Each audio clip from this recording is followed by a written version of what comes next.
Hello, everybody. This is Joshua Hatton with the One Nation Under Whiskey podcast, Padcast. I'm joined today and basically every other week and every other odd week with my main man here, the big Jason JY, the big Jason Johnston Yellen. Jason, 3 names, 4 names, 2 names, however names you want to give him, from Virginia. Well, not from Virginia, but living in the beautiful state of Euphoria of Virginia. How are you? Thank you. I don't have his email in front of me, but James Foster, after the mailbag episode, wrote in and said essentially, "Why did you spend any time reading my nonsense?" Because it's good. I like it a lot. It was a warm up. It was stretching the old brain muscle. But I would argue that there's a horde of listeners who would have the same question to you as James. Like, why did you endeavor to hurt people's brains in our mailbag episode by reading the most painful email that could ever have been delivered to us, Jason? Because we were just like stretching before a marathon, or drinking water on the day you're going to go for a world record on pizza consumption. It's just what you do. You have to put in the hard work to get to the good work. Yeah. So you and I have put in some easy work, I would say. Over these past 5, now entering into 6 years, I think we've done a good job, hopefully a good job, of interviewing people. Yeah, what if it wasn't a good job? What if it's just been shit this entire time, Jason? What if we don't really get 50,000 streams and downloads a month? They're just bots. An episode. I didn't look at the numbers. Yeah. They're all bots, yeah. Bleep blorp, this is a great episode. So hopefully we've done a decent job interviewing people around the world, mostly in Scotland, some in the US, some in Australia, a bit in India, around traditional whiskey production or traditional rum production or traditional sherry production in that one odd case with our friend Mario. Can I pause you right here? Can we put a pin in this right here? Yeah. I mean, where's the pin going to go? Right here. How? Ouchie. How? Have you seen Free Guy? Ryan Reynolds. Do you know, I saw 85% of it and loved 84% of it. And then I'm sure there was a joke that just fell flat, and it was kind of Deadpool without Deadpool, but then I had to like up and leave, and I never got back to it. So you were watching it in your home. In my home. Watching it in a cinema and got up and left it. I did not watch it in the cinema. No, it was home. Forgot to go get groceries. Yeah. Why do you ask? So as you know, and as I've talked about many times on the podcast, we have Saturday night movie night in our house, and we make pizza. I did make a veggie haggis pizza with the sharp cheddar. Rather delicious. Oh, quickly. So let's put a pin in that. Quickly. Is that a sharp cheddar and moots combination, or just straight up sharp cheddar? What's moots? Mozzarella. Oh, mozz. Mozz for us moots. Overseas. Okay. No mozz in sight. I actually don't tend to use mozz on my pizzas. So mozz is the applesauce. That's very different. It is the applesauce. You are correct on that one. I'm glad you don't use applesauce on your pizza, because that would be disgusting. I save that for my latkes. Just straight up sharp cheddar, 3-year aged sharp cheddar. On a very light red base. Don't want to go too crazy with the red base. Just a light red base. Okay. Then with the crumbled veggie haggis over that. Then some red onion, that's what I've got in the house. Okay. White onion, if that's what I've got in the house. Okay. And then the sharp cheddar over that, boom, into the hot grill. And 4 minutes later, magic has happened. And with the onions, are you cooking them before, or are you letting the oven do the work? Just let the grill take charge of that. Now, there are other pizzas that I make that does rely on caramelized onions. Yeah, but that was this is my not. question. Okay. Yeah, this is not one of them. This is just a nice, fresh bite of a raw. It's really just kind of warmed through at that point. It certainly hasn't caramelized. Started to soften. Oh, but it's a little softened. It's softened a bit. Okay. Indeed. All right. So real tasty. Yeah. So yeah, Free Guy. So in that world, we had Free Guy as the movie of choice. And I have to say, it is such a delightful conceit that a playable character within a video game would take on this life of his own. And I thought that was well worth exploring. And to be honest, it made me think of the Truman Show. Right, and Tamara and I looked at each other several times during the playing of the movie and kind of gave a Truman Show wink to one another. 100%. Yeah, right. Which actually had me thinking: have you seen Ed TV? Which I think came out around the same time as Truman Show. Yeah, I did see that, and I remember approaching the viewing of that the same way one would approach the listening of Coldplay back when Coldplay first became popular. They felt like Radiohead light, and I feel as if Ed TV was kind of Radiohead light, but still enjoyable overall. Never seen Ed TV. All right. Yeah, just never really landed in front of me. Okay. Truman Show, on the other hand, I have seen lots of times. Fantastic movie. Yep. And so obviously on one level you've got the self-awareness, the rising self-awareness of the character Guy and Free Guy, Truman and the Truman Show, and it's that kind of coming to terms. But I thought what was interesting about Free Guy was the way it was incorporating modern technology to tell an established story. And the way current technology, and obviously our love of video games and how many of us have, I think the kids call it a video game player in the house. And it made me... It's called a console, Jason. A video game player? That doesn't sound right. It doesn't sound. I think video game player is what we have. Right, we had a record player, right? Yeah. You had a CD player. Yeah. This is just a video game player. Yeah, questions at onenationunderwhisky.com if you want to correct Jason here, because it is a console. And then there are people... You didn't have a radio player? Listen, you've got two things. You've got a computer where you're going to do keyboard and mouse, and some crazy people like that way of playing, or you've got consoles that have a control paddle, which is in my opinion, the more natural way to connect to a video game. But it's not a fucking, what did you call it? I think you're talking a computer game player and a video game player. Those are two remarkably different things. Do you do that in your office room? Like when you play this? Coming to you live from my office room right now. So, but then in thinking, looking at Truman Show, right, and the ubiquity of cameras, and thinking as we had camcorders in our homes, and camcorders gave way to our phones having cameras on them, and now here we are inside video games. And so I liked that evolving technology from one into the other. And so I think quite clearly all of that had me thinking about this week's interview.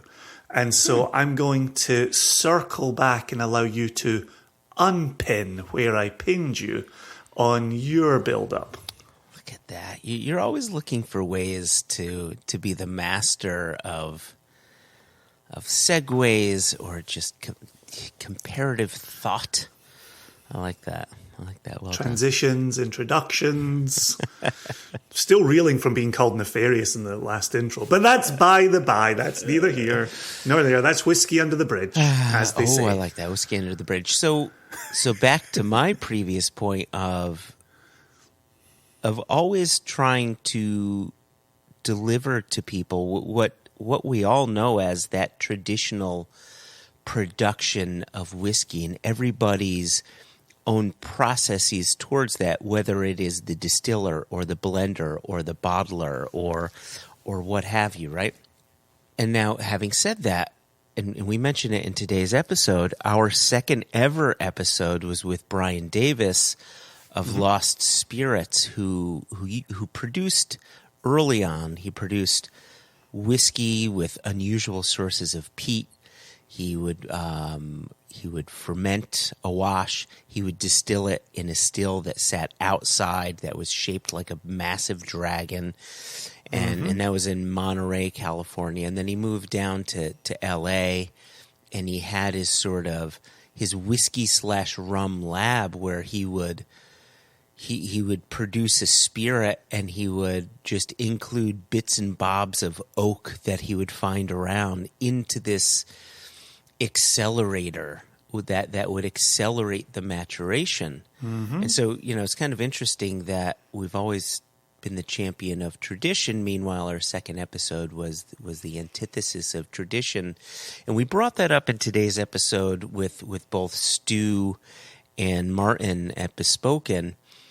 And people will hear it early on because Stu does a very good job where he takes this word of accelerated maturation and he says, this isn't accelerated maturation, it is craft maturation. And some people might say, well, you're just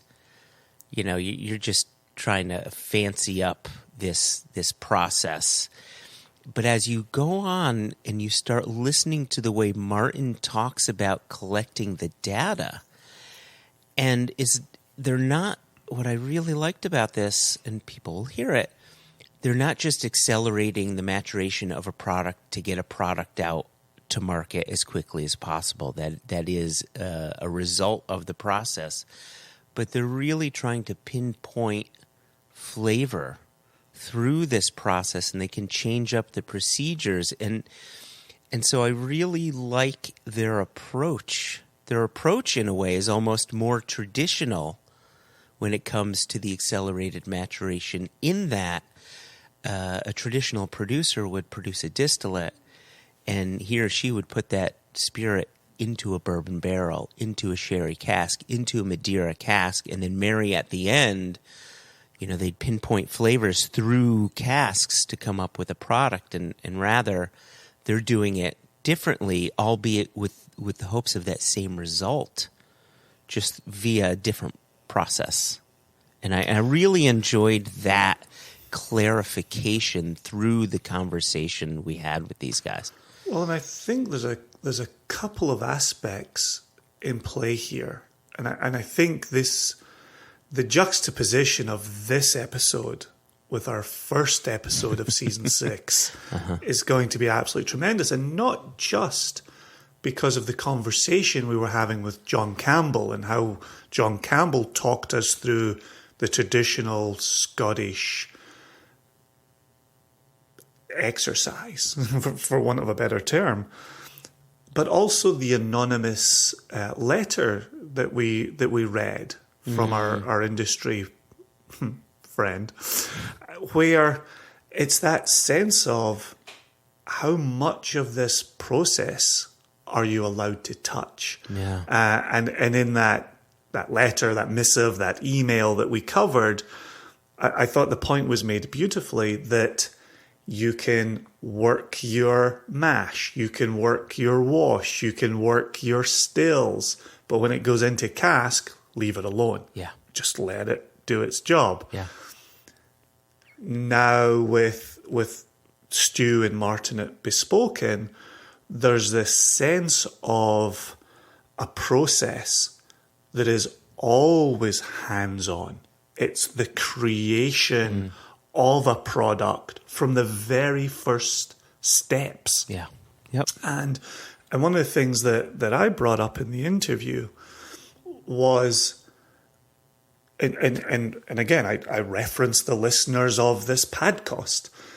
We want to get geeky. We want to get nerdy. We want to learn as much as we possibly can about the science of the yeast and the science of the still and the cut points and how does one condense and what does that bring to the party. You know, I think we also want to know how wood breaks down. And that was part of Brian's research back in the day as well. And yet there's a part of us that is still hesitant to give wholeheartedly to technology, to non-traditional practices. And that's, you know, on one hand, the reason I bring up Truman and Free Guy is there is a natural evolution of technology that happens around us day in and day out. If we don't think the so-called traditional whiskey industry is up to speed with the latest breakthroughs in technology in their industry, we are misleading ourselves, right? They most definitely are up to date. Yeah. On the face of it, however, we still get to tell stories, make those presentations of farm distilleries like John and David with Loch Lee over there, right?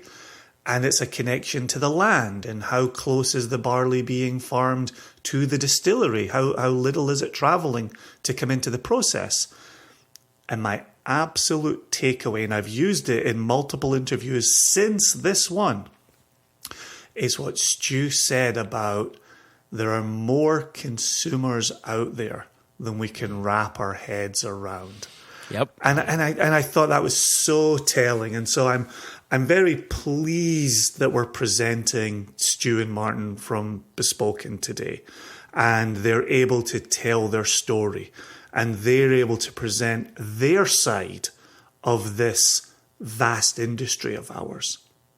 Yeah. I want us all to go into this interview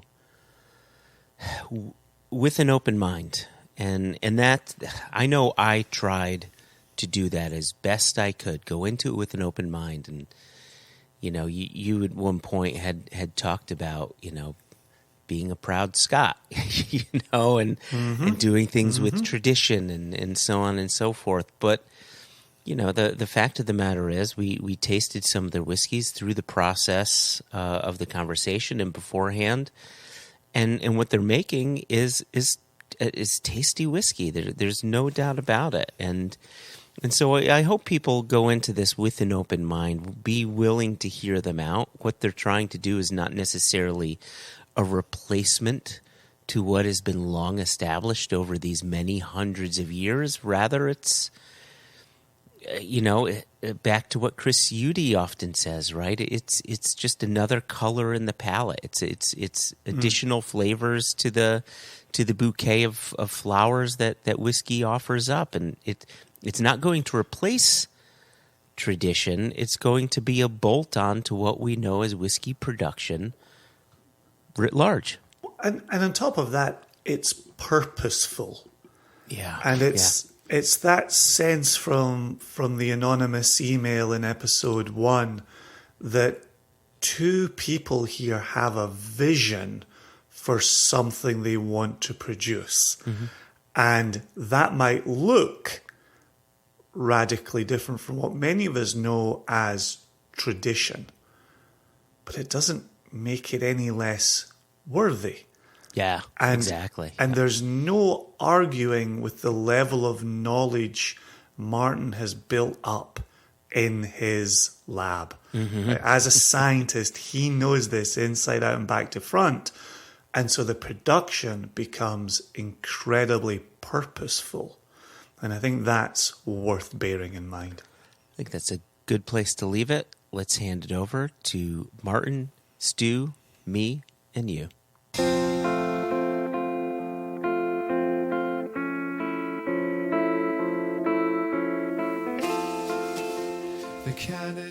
Martin, Stu, thank you both so much for joining us on One Nation Under Whiskey. We're really happy to have you.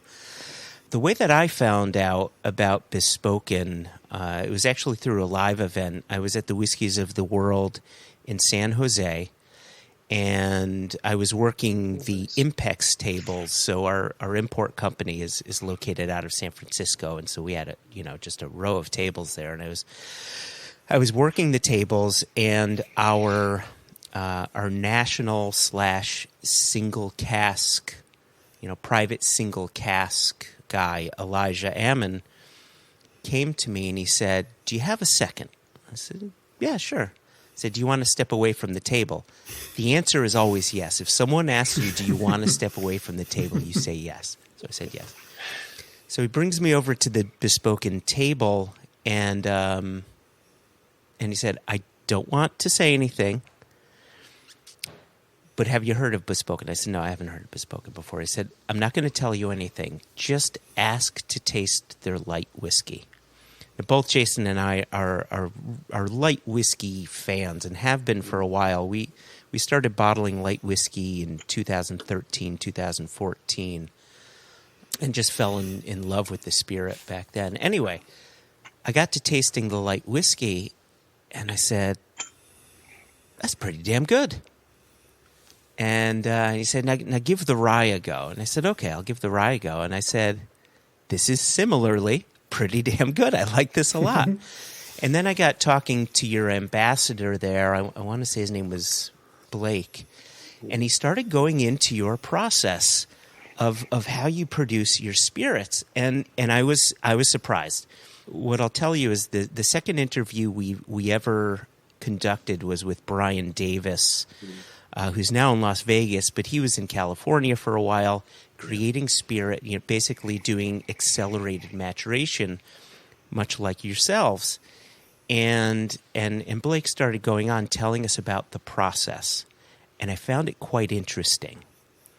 And so with all of this setup, I wonder if you both can tell us a little bit about Bespoken Spirits, and then I want to get into the process part of it, and also some philosophical things as well. So if you wouldn't mind, I'll hand it off. I'll let you guys fight over who wants to take this initial question, but let's talk about the start of Bespoken. Stu, you want to go ahead?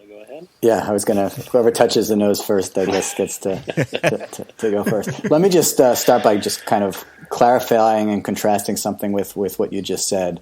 Okay. Because, obviously there are companies like the company you mentioned that came before us that focused on accelerated maturation. Mm-hmm. And I want to just clarify that accelerated maturation isn't actually what we do. What we do is craft maturation, which happens to be fast, and we'll come back to that in a second. But the reason for it is that what we're trying to do is control the maturation process to get a precise result out of it. So to be able to tailor the process to get the aroma, color, and taste profile that we or you or our client wants. And it's that we set out to do and built the company and the technology around. And there's three we call it craft maturation. Okay. And there's three main benefits to it. One of it is the time frame, the very fast learning cycles, which means we can try lots of stuff and learn from it very quickly to kind of hone in on what works and what doesn't work and what people love and what people don't love. Two, the precision control that lets us really design for a target result and make something that people will love, and different things for different people because different people have different loves. And last but certainly not least, sustainability. Our process uses on the order of 97% less wood, 99% less energy, and at least 20% less water than traditional methods, largely because we have no angel share. And so it's about control, it's craft maturation, it's taking spirit, craft, and creativity to new heights. It's not about acceleration, although acceleration is an important part that makes it so powerful. Okay. That definitely does clear it up and is a different story than what Brian Davis is or was doing. I know he moved his facilities to Las Vegas. I don't know what he's doing now. Mm-hmm. But yeah, thank you for that. Sure. Now, in terms of kind of the whiskey spark, Martin and I are both, I describe us as recovering Silicon Valley engineers. after spending our careers at a variety of different startups, working on technologies and understanding, launching new businesses and process control and data science and material science and all these things, we reached a point where we thought, wouldn't it be fun to apply everything we've learned in all of our experiences to something we're a little bit more passionate about than, maybe the next iPhone app or something like that. And Martin and I had first gotten to know each other about 15 years ago. We worked at a sustainably oriented company, a fuel cell company called Bloom Energy. And it was about 4 years ago that Martin came to me with really the idea behind Bespoken. And I don't want to steal his thunder, but the way he described it to me was he was in a wine and whiskey club. And he was, getting frustrated in that club that, to get anything great, he either had to spend a lot of money or buy something years in advance. And as the material scientist in that club, people kept expecting him to explain why that was. Why was a 15-year-old scotch worth so much more than a 10-year-old scotch, as an example? And he couldn't scientifically explain it. So he started reading and tinkering and inventing, and ultimately he invented the technology behind Bespoken, which was about taking control of this maturation process for the reasons I said before. So let me stop there and really give Martin a chance to elaborate for you. Cheers. It was really about the learning cycles, right, is something that as an engineer, right, if there's something you learn over 25 years is, right, if you want to make any progress, it's all about how fast you can learn, right? Mm-hmm. And it's even just such a simple concept, right? But the basic idea of trying to understand or figuring out what is really going on in maturation of spirits, right? I knew there's no way we're going to figure this out, right? If it takes us even a year or 5 years, not even talking about 5 years or 10 years, right? There's no way that you can run all these experiments and get all these learning cycles. That's why I call an industry like this, usually it's an experience-driven industry, right? You do things because you have an experience. You don't really, not really know why, but it was probably Paul who did it before you, right? And that's why we're using the same char and the same wood supplier. And it was all about really trying to figure out what is really going on in the maturation process. And for that, I knew that we needed to be faster than that. And there was a group, especially in Portugal, that was working on brandies, and then you mentioned Lost Spirits, right? The work that they have done, right? And that kind of told me, wow, right? If somebody thinks they can do this, in like the Portuguese group was doing it, they had like a 3-month learning cycle, right? I figured out if we pull together some smart people, maybe we can do it even faster. And then from those learning cycles, right, you can make it. We've done 10,000s of bourbons, right, by now, different bourbon recipes, right? And by doing that, you start to really learn and understand what is really going on, right? What are the critical things that is happening when you treat the wood, and then how it reacts with the spirit, and what kind of a starting spirit do you need to get to an end product. But it is such a complicated subject because you have so much chemistry going on, right? So that we also, a lot of what we do is data science, to kind of trying to make sense from the results that we are getting, because it's just so complex and there's so many variables, right? At least my human brain could never process all the data, right? So we are also at a good time in history where we have the computer power available, right? That with those, every experiment that we are making is probably generating somewhere around 200, 300 data points, right? And then we use artificial intelligence, etc., right, to try to make sense with all the different process parameters that we have. How does that impact the chemical fingerprint, and therefore also the taste, aroma, and the color of the spirit? I probably went too much into detail, but sorry. No, not in the slightest, Mark. No, you'll really enjoy our listenership. They are geeky and nerdy and really want to delve in. And so one of my questions for you was, you came to this with some frustration about getting at the heart of maturation. In conducting the science, what did you discover about maturation? What is happening in there over these 10s and 15s of years, as Stu was mentioning a moment ago? Sort of it we probably won't even tell people when it's happening, right? Because it's amazing how much experience and how much myths are out there, right? And people talk about how important the angel share is for a certain thing, right? It makes it all smooth, etc. And then you can actually start making those experiments, right? And to see how does this really impact, right, the profile of the spirit. But a lot, and I wouldn't say that people didn't know this before we did it, right? So a lot has to do with the wood treatment. Right. And this was one of the first challenges I went into. I said, okay, so people are using a char number 3, right? So I reached out to a couple of different coopers, right? And I said, I would like to have char number 3, right? So I get the wood, right? And all the barrels, and I look at them and, oh my God, they all look different. Right, and I said, okay, so let's try a toast, right? So I purchased medium toast, right? Didn't know what to start with, so I said, let's do medium, right? And I get three different woods for 3 different toasted wood, and they look all different. I'm like, man, and if there's anything that I learned as a material scientist, right, since out of college, was that if anything looks different, right, as a material, there's a good chance it's going to be different, right? So the first thing was, oh my God, right, the wood treatment, what is a medium toast? Right, everybody does it differently, and that was one of the first things we said. Okay, if we really want to understand what is happening, we need to be able to control the starting materials, right, the raw materials, and once I started talking to people from the industry, you get this back. Oh, it's a natural element, right? You can't really control it, and that's one reason why we use something that we call a microstave, which is about the size of my pinky, right? And we control the wood on that level. Controlling means we characterize it, we measure physical and chemical properties of the wood down to that level, so that we can kind of make sure that every time we use a certain wood as a starting material, that it is constantly the same. To Stu's point, right? Being able to control the process to make sure that not, to use an analogy to the barrels, right, that not every barrel is different, right, from another barrel, right, which now a lot of people, including you guys, make single cast barrels, right, because it's different from the other. And it's so much better, but not sure anybody really knows. So we knew that if we want to understand what is happening, we need to be able to control the starting materials.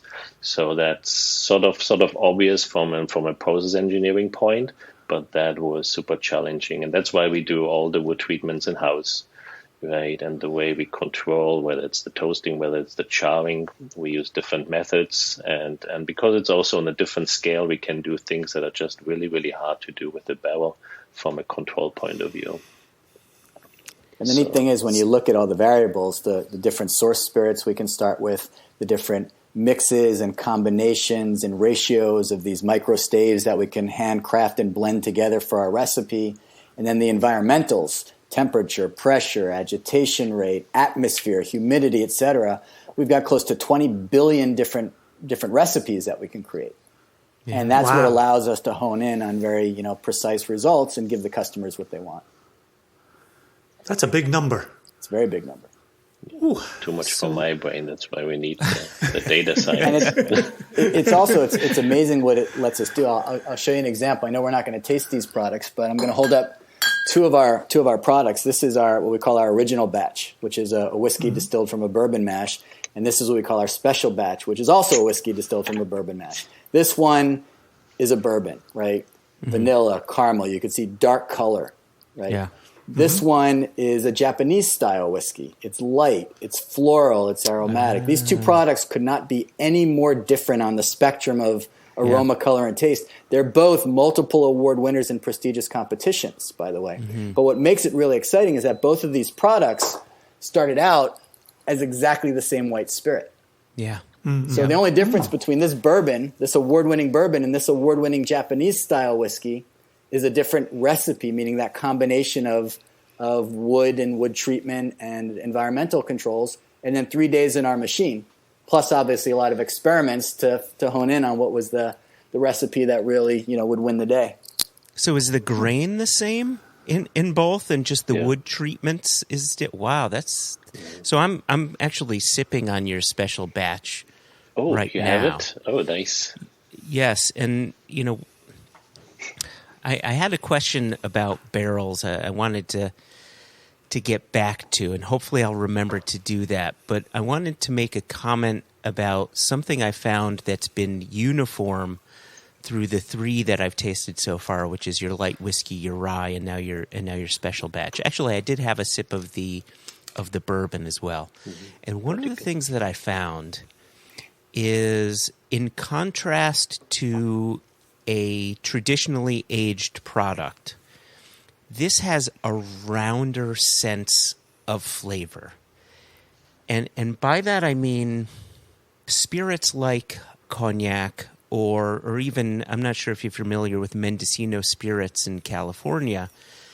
All of these are distilling spirit through an alembic still. And that alembic still distillate has this roundness, this softness to the overall delivery of flavor, where something that's been distilled through, say, traditional copper pot or a continuous column still has more of a vibrant flavor structure that kind of goes like this. This is soft and round and approachable.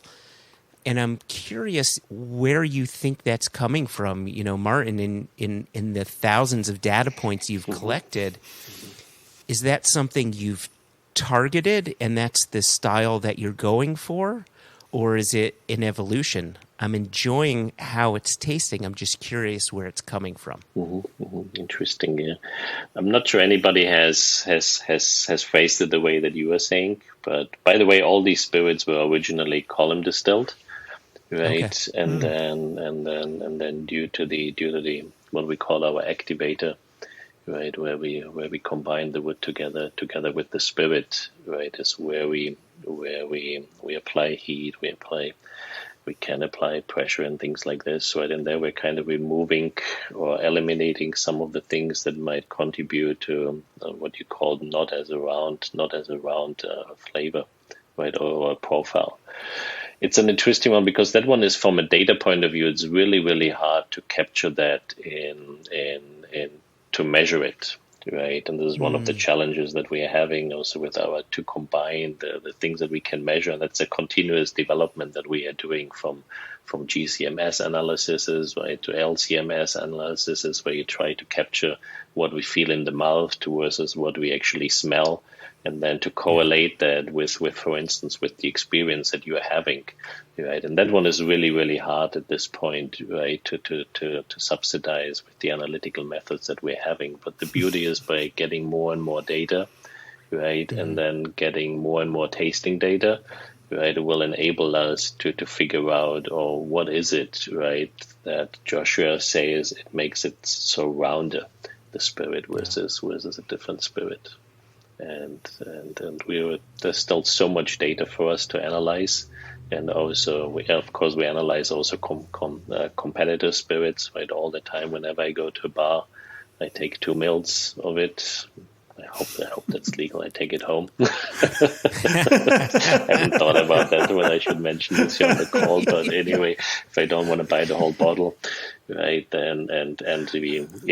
and we look at that chemically, right, from a chemical fingerprint, and then try to see where the differences are when customers give us a target, right? Same thing. But I'm glad you like all those spirits, and that you kind of felt like I'm actually also very excited about the special batch. And I believe you also had the straight bourbon, right? The gray label. Yeah, we've got, let me see, we've got the light whiskey, the special batch whiskey, the straight bourbon, the original batch whiskey, and then your rye whiskey. All right. Got everything but the rum. Everything but the rum? Oh, okay. And the original and the special batches, what Stu described, right? They started both from MGP's high rye mash bill, right? And they're just, like Stu said, they couldn't be any different. I don't know if you agree. For sure, I definitely agree. Yeah.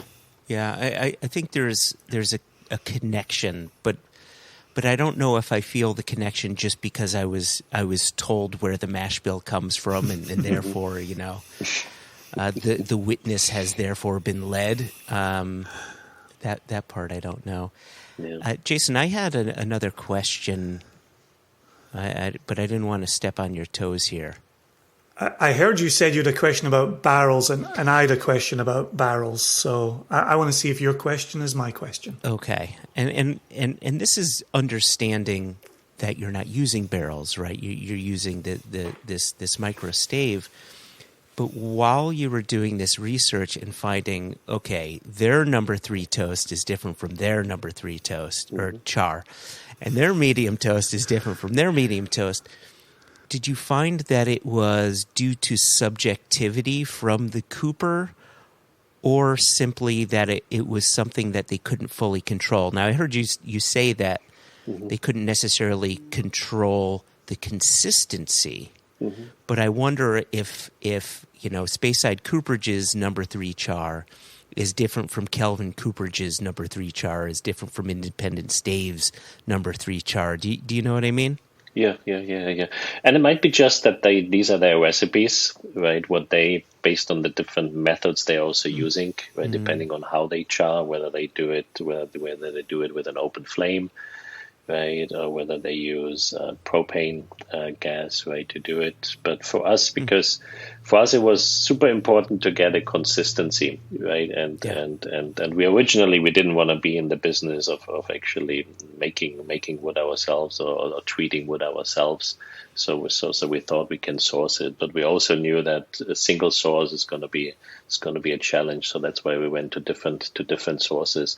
And I'm not going to say that. I'm not going to blame anybody that one barrel is going to be different from another, but there are some studies, especially people from the wine industry. They have looked a lot. And there's a paper from UC Davis that kind of looks at the barrel from the top to the bottom and looks at the chemical composition. There was actually, I believe it was a medium toasted barrel, and it's just everywhere different, right? Because the heat exposure on the top was different than in the center as well as on the bottom. And so the variations are there, but I'm sure that these cooperage, if they do it all every time the same time, right, they will probably get the same treatment if the grain size, if the grain orientation, right, and things like this, right, are constantly the same. But we just did not see a way on how to do this on the barrel size to be really able to control it to the level that we saw we needed to control it to get a consistent product that we need. Otherwise, we're not able, right, to customize the aroma, color, and taste. If every time we use it, it's different. Yeah, if I can just add on to that, with my question is slightly different. In our last episode, and I love the echoes that we have in this episode with our previous one with John and Ferguson. Yeah, David Ferguson, yeah.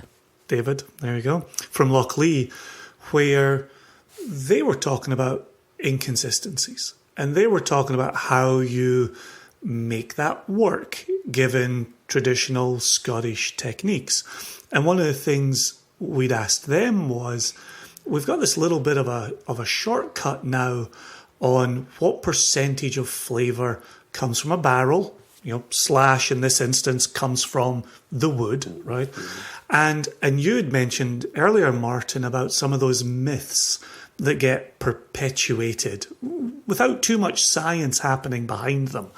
And so I'm just kind of curious, we've started hearing this number, 70% of a whiskey's flavour comes from the barrel, and you're already chuckling at that, right? Like I know that we need sometimes shortcuts for the consumer to get their mind where we need to get their mind. But do you have any sense of 70 making sense? Is it too variable? When you're then working on your recipes and techniques with your microstave, and maybe you don't want to reveal, but what contribution is that making to the flavour, given that Stu just showed us Clear New Make Spirit with two remarkably different products that come from that? Sure. Yeah. Yeah.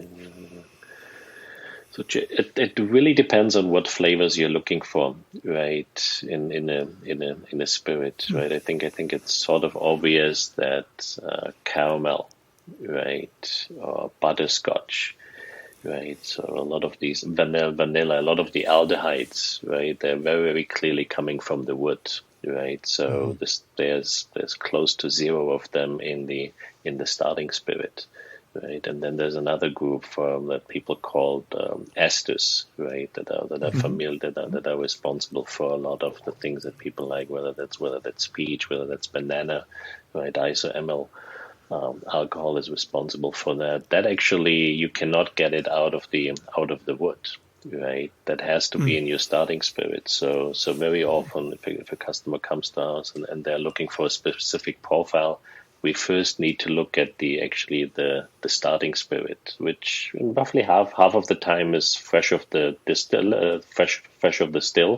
and in the other 50%, people actually come to us with something that is 3 years old, 5 years old, 6 years old. I think the oldest was a 9-year-old whiskey, where they were looking to add a specific characteristic to the spirit.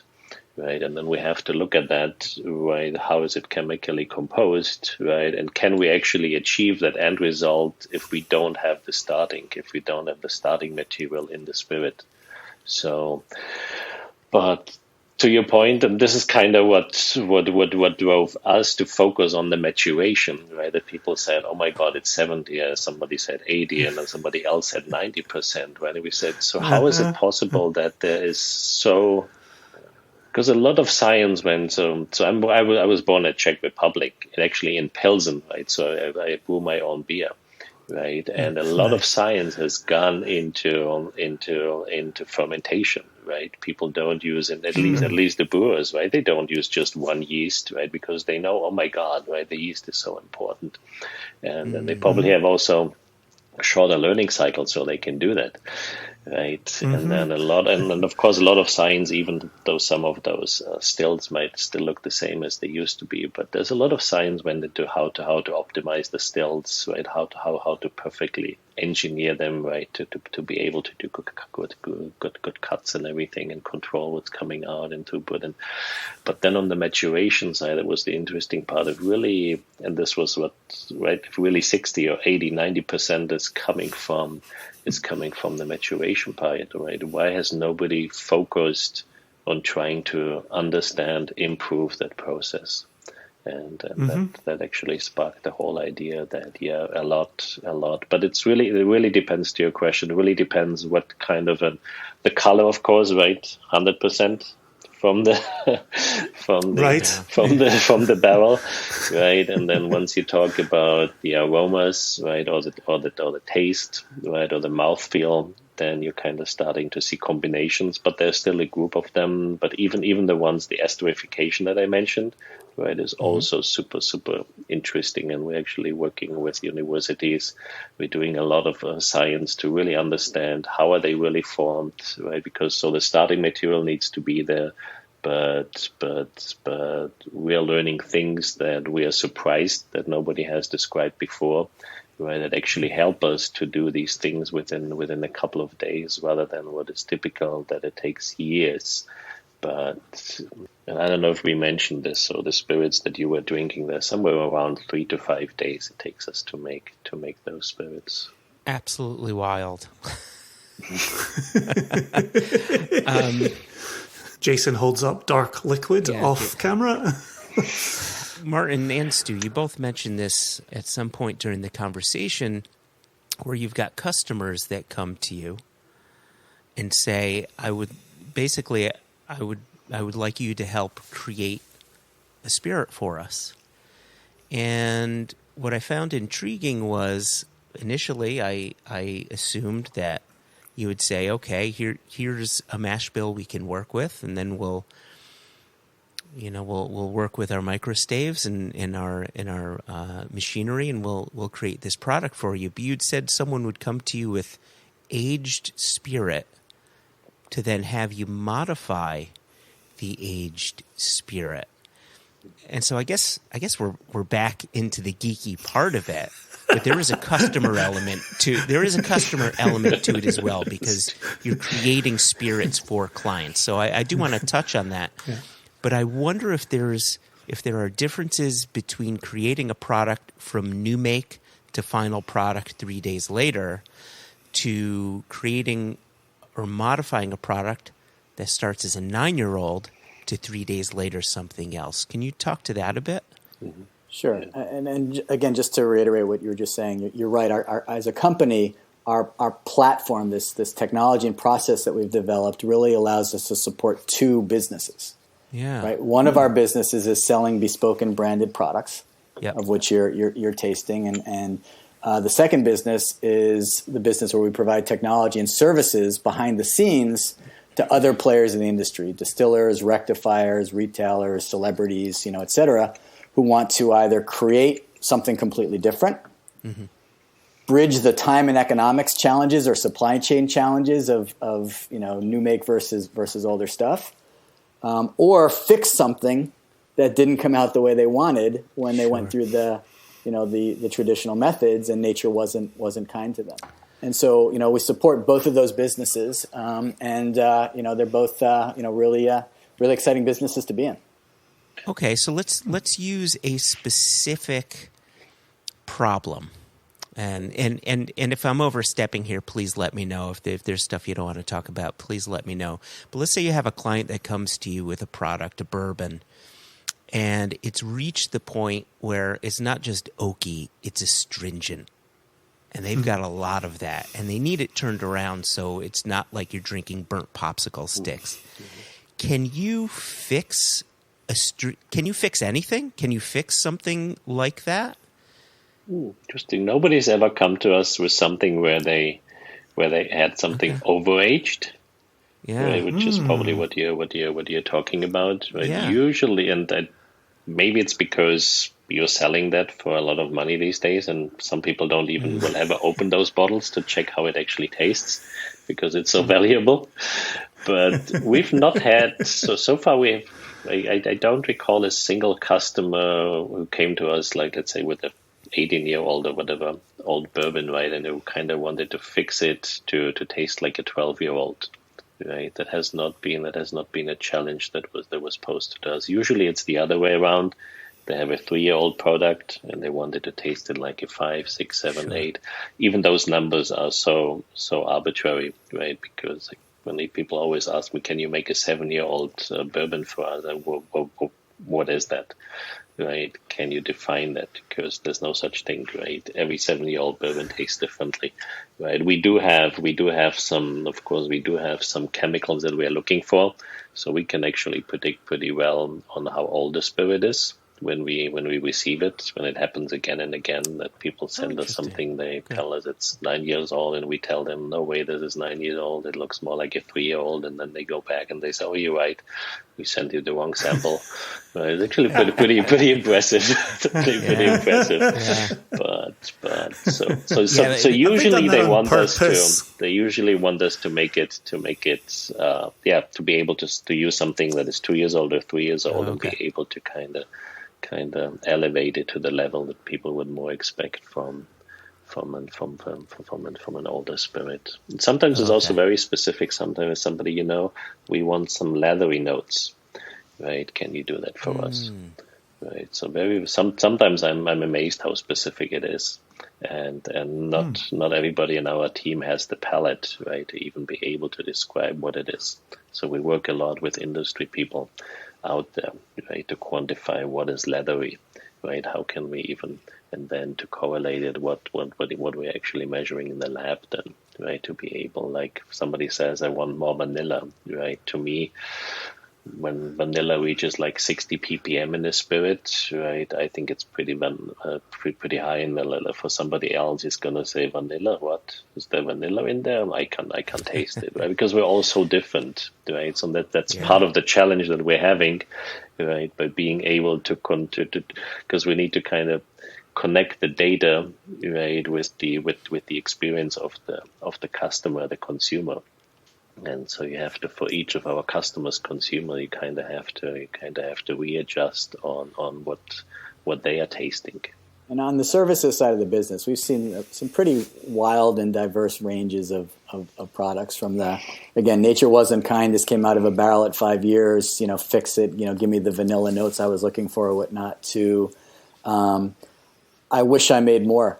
I have a wildly successful product that I made 5 years ago. I sold out like that. Yeah. I don't want to wait another 5 years. Help me bridge that gap, right? To ready-to-drink cocktails, where the company may have a well-known spirit brand that they want to make ready-to-drink cocktails out of, but they don't want to use their premium aged stuff in the ready-to-drink cocktail, but they want it to taste like their premium aged stuff, right? And then, again, the most common scenario is really kind of a simple financial arbitrage, right? How do I get a product to market better, faster, cheaper, especially in today's day and age where there's supply constraints, where for a lot of rectifiers that want to get aged spirit right now, it's not there. They can't purchase it if they want to. So those are some of the scenarios that we come. So we even saw, a scenario where we did some work for a beer company that realized that with the pandemic, they were having all this excess or expired beer that they had to pay people to take back and destroy. And why not distill it into a whiskey and work with us to turn it into a good whiskey as opposed to a beer bin, for lack of a better word. So lots of different scenarios. And again, this core process and technology really allows us to address a lot of very compelling value propositions for these customers. Yeah, and due to the learning cycles, you don't like it? Okay, we'll be back next week, right, with another set of 20 samples. And you still don't like it? We'll be back next week, right? And then you hone it in. It was for me really, really mind blowing after all these years in high tech, right, where we had so long learning cycles, and we tried to do something and do 2% faster and 3% faster or 5% faster, and then to have a learning cycle that is like thousands of times faster, this just was a no-brainer for me to give it a try. It is a crazy notion to have that many data points associated with something that's thought of as so traditional, and it's I'm kind of piggybacking on the question asked about the barrel, where we've got it, and I already said it about the listeners of this podcast, where they're uber geeky, they're nerdy, they want to get at the heart of the science that's going into their whiskey, and they're comfortable not knowing some of the processes. We brought up the cask maturation there. When you then start to talk about processes, clearly like the ones that we're talking about in today's episode, there's some hesitancy there with the, tradition either goes out the window or becomes so important that it puts the brakes on people. And so I'm curious, given that you're living this day in and day out and you're so wonderfully knowledgeable on the science of this, what do you think the consumer needs to hear? That consumer who wants to get nerdy and geeky, but also wants there to be tradition and multi-year maturation here. What's your response to that consumer, and how can you bring them into the fold? Because you clearly have. You seem like you're doing rather well. So you're clearly being successful. How are you doing it? Yeah, no, that's a great question, Jason. And obviously, at the end of the day, the taste is what matters most, right? And that we always, put it in your lips and tell us what you think. But the first thing to realize is there is no one consumer, right? The market is so massive, and there's so many consumers who are so open-minded or care about sustainability or don't want to drink what their daddy or their grandpa drank. That is just massive. There will always be some segment of the market that is a little bit more stuck in tradition, religious.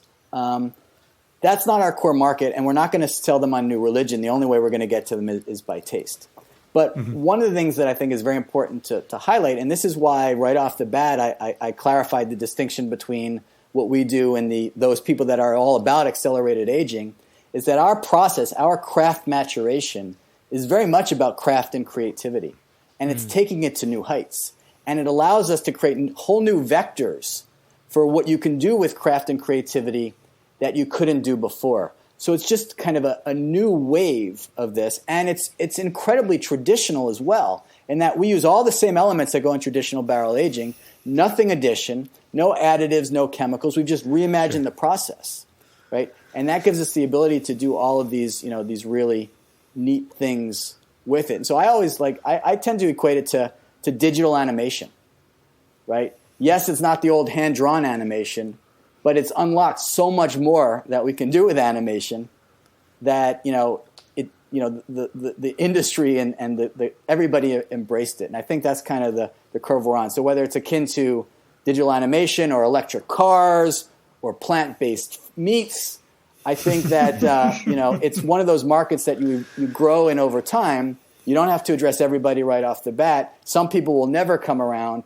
but most people are really open and receptive to the creativity, to the story, to the sustainability, and most importantly, to the quality of what we've been able to produce. Yeah, I think that's a cracking response, Stu, and I really wanted to give you that opportunity to say that out loud, because I'm speaking for myself here, obviously as a proud Scotsman, but I'm sitting here and I'm digging the science, as is Joshua. We're just digging the science. And then we get to a 3 to 5 day turnaround, and I go, whoa, now wait a second. Now for us in Scotland, we've been doing it like this for so long, And so I love the fact that you get to say, it's taste, it's flavour. Put it in your mouth. If you like it, you like it. If you don't, you don't. We all move on. Consumer's a big thing. And in addition to that, I like the fact that you say there are multiple consumers here. They're not all old white-haired guys like you, Jason. And they're not all proud Scotsmen. They are willing to see it. And so I like the corollary to other industries. Because I was thinking earlier while Martin was talking, if this was about anything other than whiskey, I would be so gung-ho, like absolutely yes, forward, yes. And it's whiskey, and I'm protective, and I'm traditional, and I'm hesitant. And so I really do, Stu. I really enjoyed what you said there. And I think you've spoken to the market very well. And yeah, shit, I'm going to put a Bespoken bottle on my shelf. I'm going to do it. Going to be a brave boy. We will get the white-haired Scots eventually. We don't have to get them right away. We can give them time. Key demographics, Stu. Key demographics. That's right. Yeah, really tight Scotsmen will not pay the bills. Like, that's not going to happen. Cheap as chips we are. And so again, I wanted to give you the floor. And so for the core range that we've got in front of us here, who are you seeing the consumer being there? What's that bespoken drinker looking like? Yeah, I mean, and again, that's one of the other benefits of our technology is not only can we go deep, we can go wide, right? We've created a portfolio of products, and part of the reason for that is we really do want to make whiskey and spirits more approachable to people, not just to the elite, experience, but to the curious, to the inquisitive, to the novices, to the underrepresented demographics, in terms of buyers. And we feel that by giving them a portfolio of different tastes and flavors and aromas, as opposed to one thing that you're supposed to like because the white-haired Scotsman likes it, is a good way to do that. So what's neat about our portfolio is we always say, I don't know which product is going to be your favorite, but I know that within my portfolio there's going to be one that you're going to like, whether you gravitate to the sweeter or the spicier or the neater or the heavier. There's something that we can offer there, and that's an important part of, I think, what makes Bespoken unique. Mm-hmm. I had a question, and please, without giving away trade secrets, one of the things that intrigued me, and I just poured, where was it? Crap was it? Oh, here it is, the original batch whiskey. So I just poured that, and I'm tasting it. And my initial thought was, it's spicy, it's rich, it's got a big oaky backbone to it. It's got such a presence to it.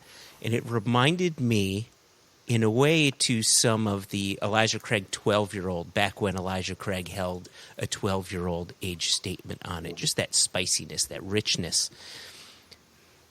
And without giving away trade secrets, what's happening across a 3 to 5 day period, maybe just from a science perspective, that is allowing that to happen in such a unique way. And I understand you've got secrets that you want to hold close to the vest. So I'm not looking for secrets. I'm looking for what you tell the consumer when they ask that question to you. If I answer, it's probably going to be too geeky and too scientific. Nothing's so maybe Stu should answer too. But it starts again with the wood, right? The barrel was never really meant, right, to add any flavor. Right, it was always meant to be for transportation, right, to get it around. And I hate barrels on one hand, right, because they're so clunky, they're so heavy. But when you want to move them, they're amazing, right? Because you can flip them over and you can move them. So it makes so much sense, right?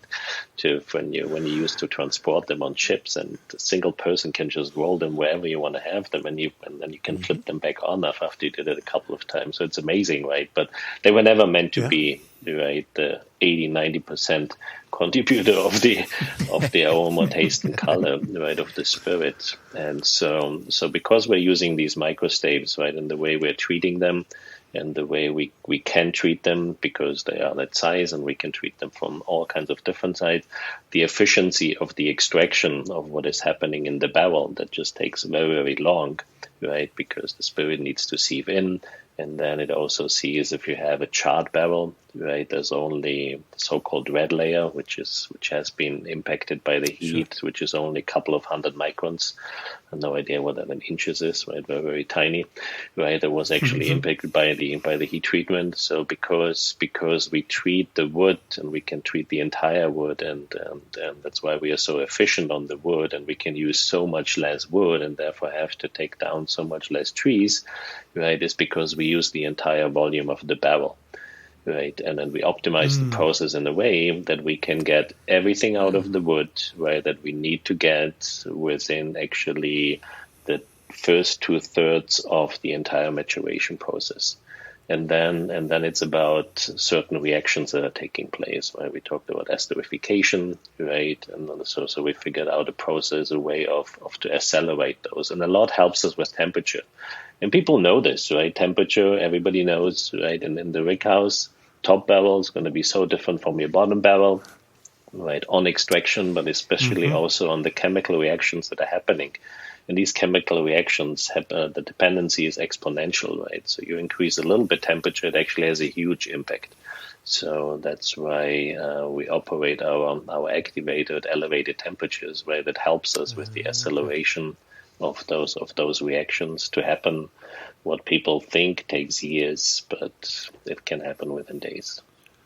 Don't forget about the atmosphere, the ability to replicate the humidity of Texas, or of Kentucky, or the the salinity of Scottish air, or things like that, is also kind of an element that we could take control of.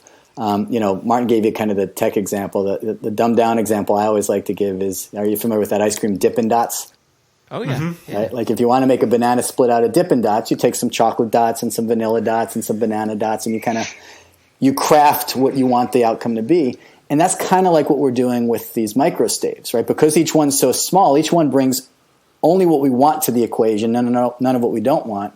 And when we're setting out to do a recipe, we're very selectively choosing these microstave mixtures. We might, for one recipe, use all American oak. For another recipe, we might mix some American oak with some French oak with some cherry. And then within the American oak, we might mix some category 1 with some category 2 with some category 3, or use only category 2, which replicates the middle of the stave as opposed to the top or the bottom. And it's this literal handcrafting process of creating these blends of the wood that is really the cornerstone of what we do. And it's kind of funny because a lot of times people say, well, your process is faster, it must be cheaper. Right? It must be easier, right? And the reality is it's harder, it's more work, it's more complex to take control of maturation. It happens to be faster, but it's actually so much more painstaking, handcrafted, artisanal work that we do to figure out these recipes. And then because we can learn from them, we could document what each recipe does, which makes future recipe design a little bit easier. Well, and I think systems coalesce around traditions, and that's what ultimately brings down prices, right? The fact that you're in a non-traditional world is blazing a new trail that is going to involve new costs for you. It's a worthwhile point. I'm conscious of your time. I know we asked for an hour of it. If I could squeeze in one question here, and then we've got one question that we ask of everybody to wrap up, and then we'll be good. Is that okay for you, gentlemen? Sure. Yeah. Awesome. I'm thoroughly enjoying the conversation. So, Mark Watt is a dear friend of ours in Campbelltown, over in Scotland. And way back, this is now the start of our 6th season of the podcast. Way back in the very beginning of the 1st season, he posed a question that I think about literally every day. He said, if whiskey didn't contain alcohol, would anybody drink it? And so we spend so much time waxing lyrical about the flavours that are present in whiskey, and we go in search of those. But you also can't turn up your nose at the alcohol in it, and I do love the strengths of this core line sitting in front of me. The 45, the 47, and the 50s. Spot on. And so my question is given your expertise and given your knowledge, could we have a 0% alcohol whiskey? You're both smiling at me, just for the benefit of the listeners. You're both smiling at me. Could we have a 0% whiskey that delivered all the flavors that we all love? You're looking for a dry January product, Jason? Is that what's going on here? If they're taking on clients, if I get the right answer here. So, could it be a thing, gentlemen? Very, very, very timely, right? That question, right? I just bought some zero alcohol products, and I was actually shocked that anybody would sell them, because they were so. I was just going to call them, because I'm not mentioning who it is. I thought they were disgusting, had nothing to do with the whiskey, right? Nothing to do with it. Wow. Then you even look at the ingredients list right on the back, and I think I don't have the bottle here, but it's in the lab, right? It's like a long list of other stuff, right, that was added. But so I think there's a way to go, because there is something about the alcohol, right? And there's a reason why we like drinking alcohol, right? It gives us it does something in our body. Right? I was just recently actually reading an article where people try to simulate that feeling, right, without using alcohol, but the lightness, right, in your brain and everything, right, and because it makes us easier in a social environment, right? Nobody really, I don't know, unless you're an alcoholic, nobody really likes to drink by himself, right? But Stu would probably have mentioned this, right? But we have customers, and of course they are not in the US because they couldn't call it whiskey, right? If it is below 40%, right? But there is, especially in Asia, there's a huge interest in lower alcohol, whiskey tasting spirits, where people they don't want the 40, the 45, the 50% of alcohol, right? They want it to be in the range of 20, say, or 25 or something like this. And that's the beauty of our process again, right? Because it's really, really hard to do that with the traditional process, right? Because what are you really going to do, right? You can only take something that was already 5 years in the barrel or 10 and then try to do something with it, dilute it down and try to, I don't know, and you might start adding other things which we don't, but with our process, right, we can just play around and try things and do so many different things to figure out how to give it the structure of the complexity that people are expecting. But yeah, I sometimes tell people if they want something that is really, really smooth, they should be drinking water. Don't drink whiskey. Stu, do you have anything to add to that answer? No, I don't think I could top what that. But I do think that he was spot on at the beginning that it's a package deal. Right, it's the taste and the effect of alcohol that combined is why people drink it. And there's always going to be people that want that. There will be markets for people that don't, just like there's a market for decaf coffee, as an example. Crazy people. Crazy and I think science will figure it out at some point. Yeah. But we're big fans of, I think, the value of the package. Call us traditionalists. And being traditional. Perfect. Oh, well said. Well said, Perfect Stu. timing. Here, Joshua, I'll let you take us out of here. That's brilliant. That was excellent. Stu, Martin, this has been a fantastic conversation.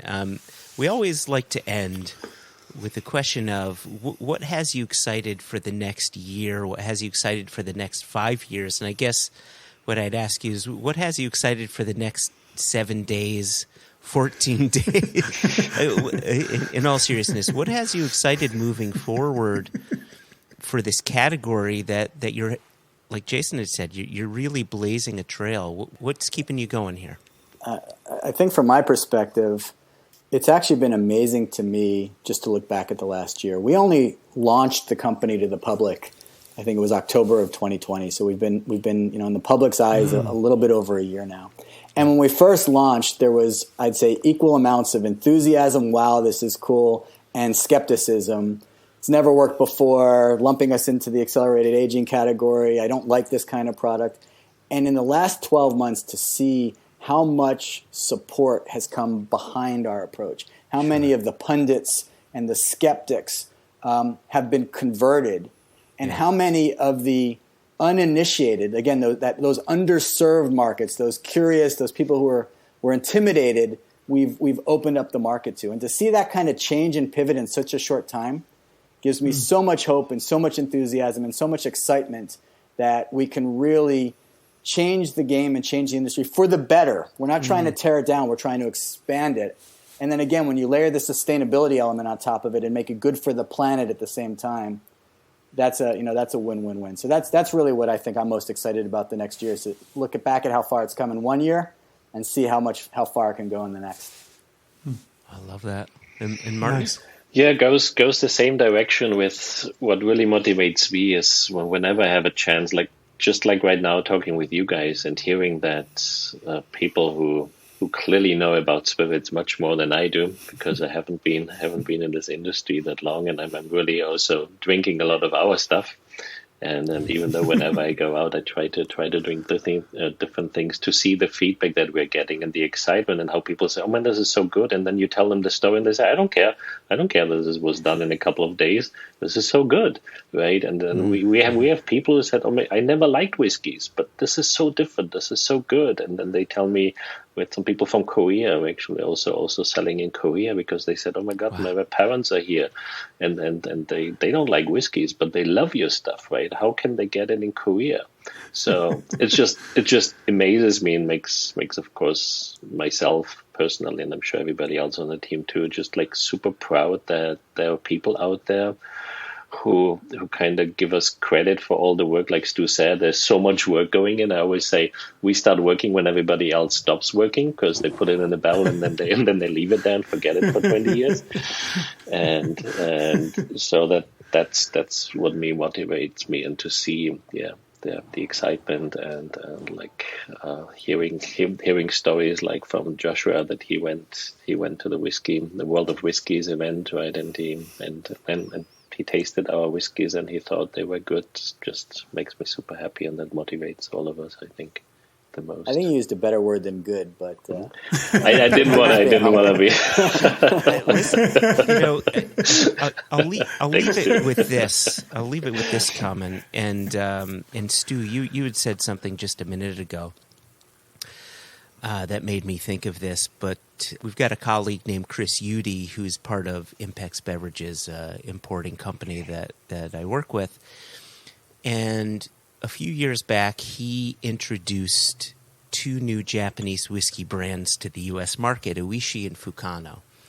And the amount of initial pushback that he got to those brands was phenomenal, because it was whiskey made from rice and a fermentation that used koji, not just the grain, the yeast, the water, but also koji. And people would say, "Well, that ain't whiskey." Well, technically speaking, and how the laws go, yes, it is 100% whiskey. And as people let their guards down, they discovered, oh, wait a second, this tastes really good.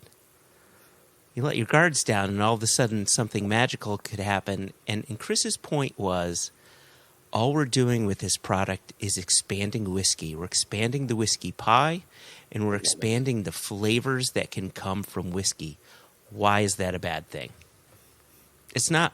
And that's what I say about this. Just like you had said, Stu, you're expanding whiskey, and we're tasting spirits that are pretty damn good and quite enjoyable. And when I came to that blind, and this is the beauty about tasting things blindly, all of your prejudices that you would come to a spirit with are not there for you to fall back on.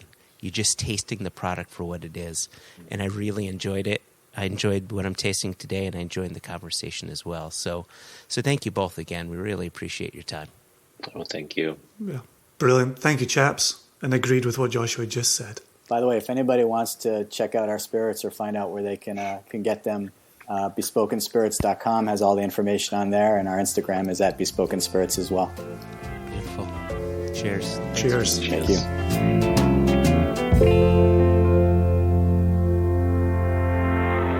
I know I said it going in, and I know that our listeners heard it during the interview, but I'd like to give you a moment on this as well, because I know you've quoted me on this in at least one of our other interviews that we've done since we recorded this.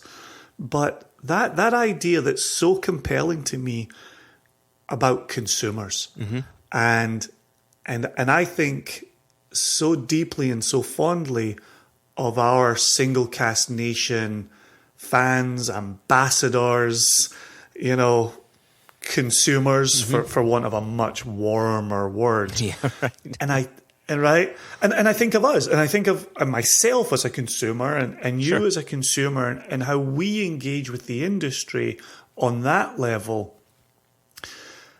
It is easy for me to forget about the much wider world, right? Even though I've said it many times, I came from a family that was rut gut blend drinkers, right? Yep. And I know what they were buying. For you hearing Stu's comment there about there are so many consumers and we're not able to sell to all consumers at all times, knowing what you do with Impex, knowing what you do with the sales team at Impex, what's your view of that statement, and how often are you thinking about that there are more consumers than we can possibly sell to? I think about that often because, if I'm looking at the Impex portfolio specifically, it's loaded with small independent distilleries that even if the whiskey consuming community were a monolith, they could never produce enough liquid to satisfy the market. That's why Johnny Walker is a X million, case per year brand, and they have 27 to 30 some odd distilleries going into, different iterations of their blends. Again, stepping back and just looking, if we always do this, right? We lean on Scotch whiskeys as the signpost here. Mm-hmm. They're producing so much liquid, yet 85 to 88 or so % of that remains your blends, your Johnny Walkers, your Buchanans, your Chivas, your Ballantines, etc. I would argue that if there ever were a monolith, the monolith would be your blend drinker. The monolith would be your Jack and Coke people.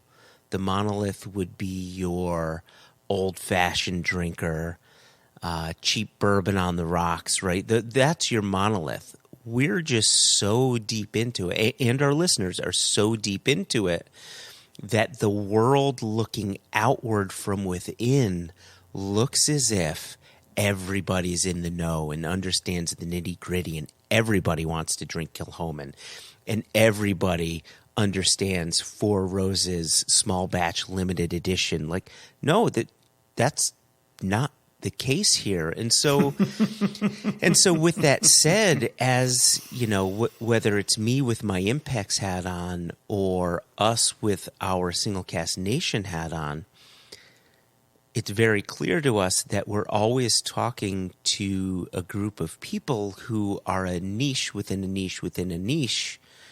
And then specifically with the Single Cast Nation side, we are then even further a niche within that niche that is potentially within a niche. And so would I love everybody to know about Single Cast Nation? I would love that. Would I want everyone to drink Single Cast Nation? We simply couldn't do it. We simply could not do it, logistically speaking. Well, and I was thinking about this person in our intro, and I didn't mention the name because I figured I'd get away with it once we came out of the interview. But having the opportunity to put the question in front of Martin and Stu about drinking whiskey if it didn't contain alcohol. Yeah. Which, yep. As we're looking back and we're talking about Brian Davis in the second episode, of course we had Mark Watt in the third. Fourth. I get it wrong every time. Who was the third? Because I feel like I'm doing that person a real disservice. Oh, my gosh. Who was the third? Oh, my gosh. I can't believe you can't remember who the third was as I go to the internet and check who the third is. So we had David Stirk. We had Brian Davis. We had a... It's not Gordon MacPhail, is it? It's not an Urquhart. No, it's not an Urquhart. That wasn't in the third? Who's it? No, it was. Come on, without looking it up, who do you think it could have been? And if you've already seen it, don't play the game. Oh, do you know what? Okay, just... Here is why we don't know who it was. Because it was a post-Whiskey Jubilee. It was like it was a Seattle event. So we had a number of people. We had Matt Hoffman. We had Jess Lomas. You know, when she had her previous employers, and we had Jeff Kanoff of Copperworks in there, and so there you go. So, oh man, I have to go back and listen to. I can't see. This is always the funny thing, right? I do this with TV shows, and I'll come back to my point in a second. But I do this with TV shows. You ever done this, where you've watched a TV show and you've generally remembered the arc? And then you go back and you rewatch the show and you say, that happened in the first episode? Yes, I thought that was the third episode. Yeah. That happened in the second? I thought that was in the second season. And it was in the second episode? I remember doing it with Frasier, actually, is going back and rewatching all of Frasier and just having so many moments where, like, really, they're already at that stage in the arc? Wow! But you're saying that happens to you too? That makes me feel bad. Oh yeah. You know, Jason, we're men of a certain age, and these things happen. And on top of that, I mean, seeing as we're in this tangent here, there's just so much. Speaking of being consumers, there's so much media to consume. And I would argue that I'm watching far more television than I ever have, and trying to catch up on things, especially now being on the treadmill and catching up on shows there, and then you return to things. You're like, oh, geez, I don't remember that. So yes, so you're not alone, That's Jason. good. You're not alone. Well, that makes me happy. And to be honest with you, you know, I talk about having an old man brain plenty of times. I don't even think this is victim of old man brain. This is just how you watch a show and how you remember a show. I really want to go back and rewatch Russian Doll on Netflix. Yep. That was you have to. Fantastic. Season 2's coming soon, Jason. See Oh, I know. Yeah, you dislike. Date. Oh, I thought you were going to say. I don't need a second season of that, because you do that all the time. You're like, give me my one, maybe 2 seasons. I'd like a second. Okay. I don't need a third. Yeah. Okay. So getting to ask the Mark Watt question from episode 4 of season 1 about would you drink whiskey? I think about that question all the time. And the thing that scares me the most about that question is I don't know if I would. On one hand, I'm not drinking whiskey for the alcohol. I'm not drinking it to get drunk, certainly. drinking it for the flavour of it. And if you could make it taste the same without the alcohol, that's a fascinating question. Well, absolutely fascinating. Because being drunk is your end point, right? And there's so many degrees between not having a sip of something and being drunk, right? I think if we can go through a series of quarter-ounce pours over the course of a conversation and having water, you may start just feeling a bit more open, and your mind is open a little more. And that's a great place to be in, I think, for the vast majority of people. Obviously, you know, I understand there are people that have problems, and that's another thing. We're not going to go down there. But then there's that. And depending on how long you've been drinking, you can live in that, or how long you've been, you know, dabbling in whiskey, you can live in that area for a period of time. And then you start getting into the areas of being tipsy and being buzzed and being a bit numbed. And that's your pivot point. But if you're smart about it and you continue drinking water and you're still having friends and maybe you have a low ABV pint in between, you know, you can you can make it last a bit longer. Because for me, when it comes to dabbling in whiskeys and looking to explore flavors, I don't even particularly love getting into being tipsy. I like just being open, and that's where I like to live. And I think if you remove the alcohol, then you remove that potential to be open, and you can remain analytical about it, but you're depriving yourself of the emotion. I think that little bit of alcohol opens the door to emotion.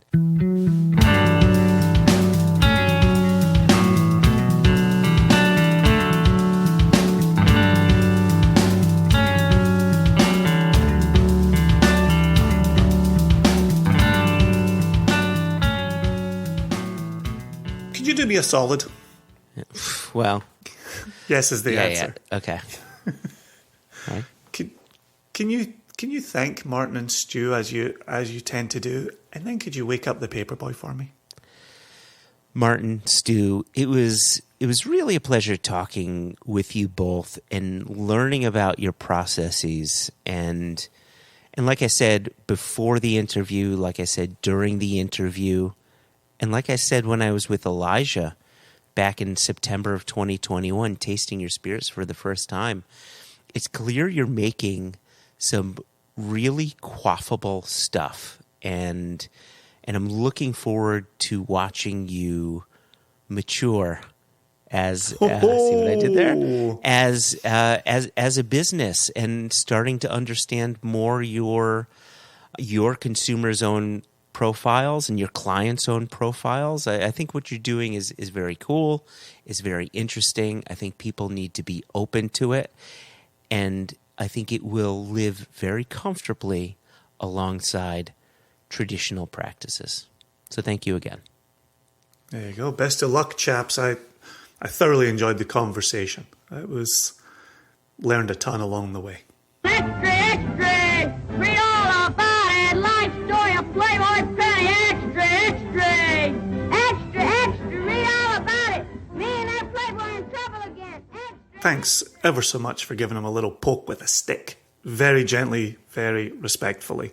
There's no newspaper boy abuse happening as any part of this podcast. I don't know. There was one time where he said extra, and it was more like extra. Like he really, I may have hit him too hard with the stick. A little pitchy.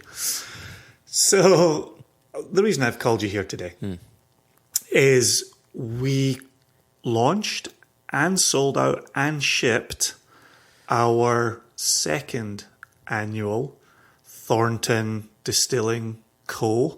Kosher for Passover American Rum. Mm-hmm. Single cask this year. Yes. Double cask last year. We'll see what the future holds for next year. But just wonderful support, as always, from the nation. In the US, it was a US release on that one, but tremendous support for that. Even nation members taking a step back, allowing those who observe kosher for Passover dietary regulations.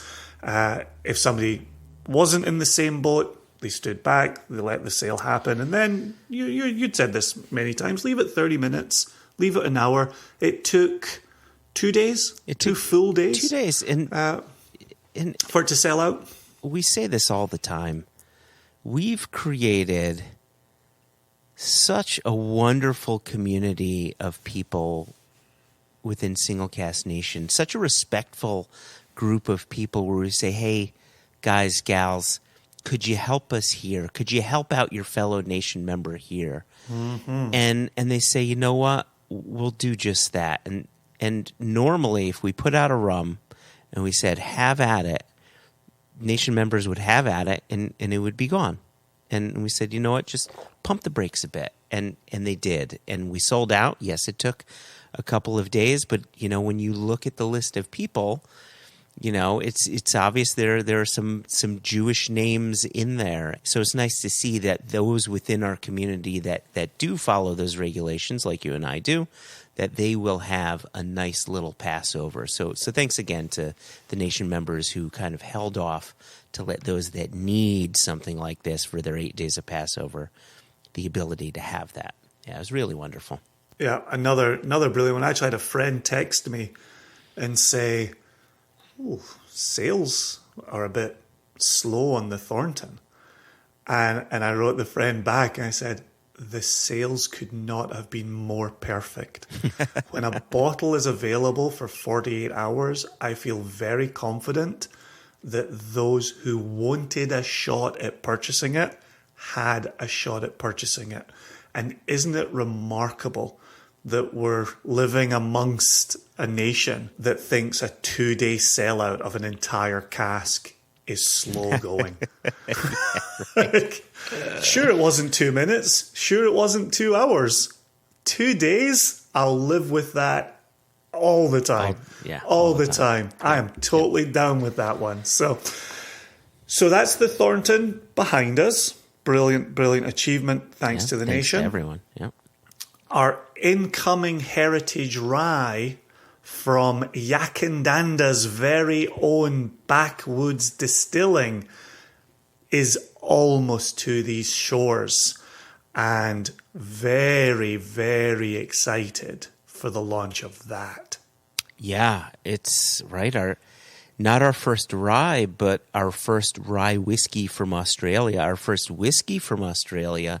And we've had Lee Atwood and his wife Bree on the podcast twice. Well, actually, Lee's been on twice, and Bree joined him the second time around. So really go back. If you haven't listened to those episodes yet, what they're doing down at Backwoods Distilling Company is phenomenal. And they're winning all sorts of awards between the rye, between their malt whiskey, their unusual red gum tree casks. They're doing some fine stuff, and they're good people. I think quite often when we talk with Sam and we ask him, what was your interest in bringing this distillery on and that distillery on, and he always goes back to, these are good people. They're good people who share a vision, and I would argue that Lee and Bree share a vision with us. They're just good people. So we're really happy to be partnering with them. And on the bottle, it has the Spirit of Collaboration logo that we've been using for many, many a year now, and we're proud to put that on our label with this collaboration here. And we will have a tasting video go onto YouTube for that one, saying a bit more about this heritage rye. This is a US nation purchase only. And to circle back, and this is always your role when I'm talking, I'm very excited to play the role of Joshua here. When you mentioned Sam a moment ago, that would be Sam Filmus, president of Impex. Correct. Yep. importation into the United States. So, and obviously we talk about Sam all the bloody time, but Sam filmed us. So that's the Backwoods Heritage Rye that... Oh my gosh, I cannot wait. Also going to release a very small allotment. We've been doing some club collaborations and putting together some club picks. And we actually have a couple of blends. I feel that we've been talking about blends as today has gone along. And you mentioned the monolithic following that blends experience. And here we are with a couple of single cask blends. They will be small numbers. They have been splits with clubs. And absolutely delicious. With good ages on them as well. 14-year-old single cask and a 20-year-old single cask. Yes, and one of them, you'll have to refresh my memory. One of them is a blended malt, and one of them is a blended whiskey. Both of them being delicious. The 20-year-old, if memory serves, is the blended malt. Yes, I think you are correct there. And yeah, those were exciting casks to purchase. We got those, in 2018, 2019? A fair while ago, yeah. Fair while. So those will be really great to share with Nation members. And like you had said, we worked with these two clubs, and they picked up what their club needed. We always knew we would have some left over to share with Nation members, similar to a Foursquare we did some time back where we had some bottles left over and we sold to our Nation members. So we're going to do that again. And these are just crackers, just absolutely wonderful single cask blends. And just like I said about the Backwoods, we'll pop up a tasting video. We'll get that on YouTube for the Nation members. Those remaining bottles will be going to US online members as well. Don't think we've forgotten about you in ROW. ROW number 3 is still getting out to markets. Jess says this every week when we talk to her. We're working on getting ROW 3 out to Germany. It's on the water, heading to Japan. And there should be something coming together with our friends in Canada very soon as well. And we'll have updates there also. ROW4 has been selected, working on some things behind the scenes there. Jess is beside herself with excitement. And then the question that we're getting right now is retail release number 9 in the United States. And we are working on it. Global logistics being what they are, it's not how we might want it to be right now, but it certainly has our attention. It certainly has not been forgotten. And you have your friend Elijah fighting your corner, dear listeners, for that. So there we go. And we're certainly seeing a groundswell in Australia and New Zealand for taking our product down there as well. That's a 2022 project we're working on. Doesn't necessarily mean it will appear in 2022, but it is something we are breaking ground on for our friends down there. I'm so glad you went with project rather than problem. Right, that could have gone two ways there. So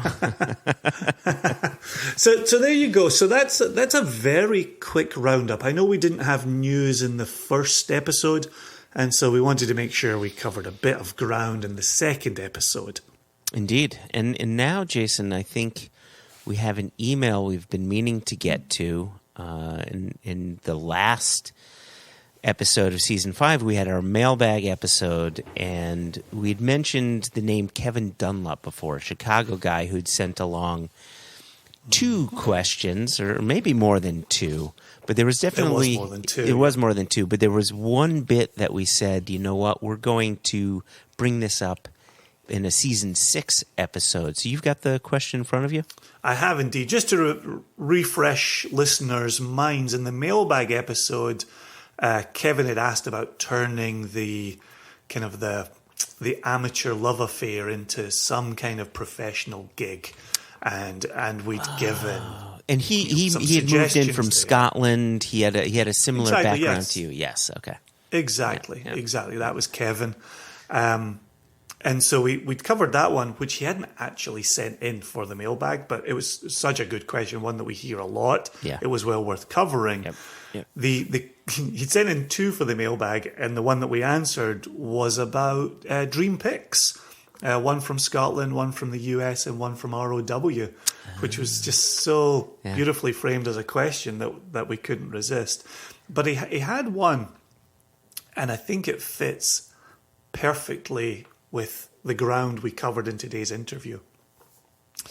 And so Kevin Dunlop asks, do you think whiskey has a green issue?